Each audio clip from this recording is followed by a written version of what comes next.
ഇത് നിങ്ങൾ നോക്ക്. ഈ ഒരു വ്യൂ കണ്ടിട്ട് കണ്ണെടുക്കാൻ കഴിയുന്നുണ്ടോ? ഇല്ല അല്ലേ? എനിക്ക് നിങ്ങളെപ്പോലെ തന്നെ കണ്ണെടുക്കാൻ പറ്റുന്നില്ല. അത്രയ്ക്കും ബ്യൂട്ടിഫുൾ ആട്ടോ ഇത്. ഇറ്റ്സ് മീ, നിങ്ങളുടെ സ്വന്തം അന്നമ്മോ. അപ്പൊ നമ്മൾ ചത്രു നിന്ന് ഒരു ബസ്സിൽ ചന്ദ്രദ ലേക്കിലേക്ക് പൊക്കൊണ്ടിരിക്കുവാണ്. ആ വഴി കാണുന്ന മനോഹര കാഴ്ച ആട്ടോ ഇത്. എന്ത് രസവാ! നീലാകാശവും മഞ്ഞുമലയും വരണ്ട ഭൂമിയും പുഴയും ഒക്കെ കൂടി അടിപൊളിയാട്ടോ. ഈ ഒരു ബസ് ചന്ദ്രദാലിലേക്ക് പോകുന്ന റോഡിന്റെ എൻട്രി പോയിന്റ് വരെ ഉള്ളൂ. പിന്നെ ഒരു ഷെയർ ടാക്സി പിടിച്ച് ചന്ദ്രദാൽ തടാകത്തിനരികിലുള്ള പാർക്കിങ്ങിലെത്തി. അവിടെ നിന്ന് ഒരു 1.5 കിലോമീറ്റർ നടക്കാനുണ്ട് കേട്ടോ തടാകത്തിനരികിലേക്ക്.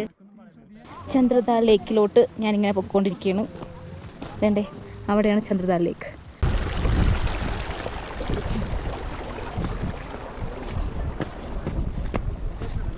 അങ്ങനെ ഞാൻ ചന്ദ്രദാൽ ലേക്കിന്റെ അടുത്തെത്തി.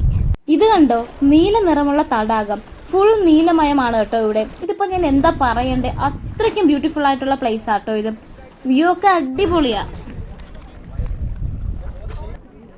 എനിക്കൊരു വീക്ക്നെസ് ഉണ്ട്. എന്താണെന്നല്ലേ, കഴിഞ്ഞൊരു വീഡിയോയിൽ പറഞ്ഞതുപോലെ എനിക്ക് ഈ പൂക്കളൊക്കെ കാണുമ്പോൾ ചെവി വെച്ച് നടക്കാൻ തോന്നും. അപ്പൊ അതുപോലെ തന്നെ ഞാൻ എന്റെ ഷൂസ് ഈ മഞ്ഞ പൂക്കൾ കൊണ്ടൊക്കെ ഒന്ന് അലങ്കരിക്കുകയാണ്. ദേ ഇപ്പൊ നോക്ക്, പൂ ഷൂസ് ആയില്ലേ. ഇനി ഞാൻ എന്നെ കാണിച്ചു തരാം. നോക്ക്, ഇതാണ് എന്റെ കോലം. ഫേസ് ഒക്കെ ഫുൾ ഡള്ളായി, ലിപ്പൊക്കെ പിഗ്മെന്റഡ് ആൻഡ് ഡ്രൈ ആയിട്ടുണ്ട്. നിങ്ങൾക്ക് ഈ ലേക്ക് കണ്ടിട്ട് ഏതെങ്കിലും പാട്ട് ഓർമ്മ വന്നോ? എനിക്ക് വന്നു. പാടാൻ അറിഞ്ഞൂടാത്തോണ്ട് വേണമെങ്കിൽ ഞാൻ പറയാം. നീല തടാകങ്ങളാണ് സ്റ്റാർട്ടിങ്. ഏത് മൂവിയിലാണെന്ന് കമന്റ് ചെയ്യാവോ? അപ്പൊ ശരി, നെക്സ്റ്റ് വീഡിയോയിൽ കാണാം. ടാറ്റാ.